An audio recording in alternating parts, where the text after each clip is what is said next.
తీయనైనది మన తెలుగు భాష. మన భాష లాగానే తెలుగువారిది మంచి మనసు.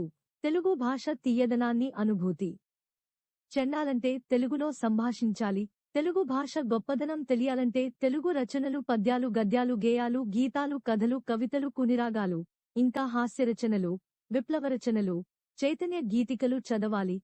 అన్నిటిలోనూ రచయితలు చేసే భావప్రకటన, ఉపయోగించే లలితమైన పదాలు, ప్రాసలు, అలంకారాలు, జ్ఞానబోధ, చారిత్రక వివరణ, మన పట్టణాలు, పల్లెల గురించి, అక్కడ నివసించే ప్రజల జీవన విధానం గురించి సందర్భోచితమైన మాటలతో వివరించడం, మనోరంజకమైన ఆహ్లాదకరమైన విహార ప్రదేశాలను ఎంతో సహజంగా మనోహరంగా వర్ణించడం, యాత్రికుల అనుభవాలు, వారు పొందిన మధురానుభూతులు తమ రచనలోని ప్రతి పదంలో వ్యక్తపరుస్తూ వివరించడం, పురాతన కట్టడాలను వర్ణించడం, వాటిని నిర్మించిన రాజులు గతకాలంలో వాటి వైభవం, దూకుడుగా పరుగులు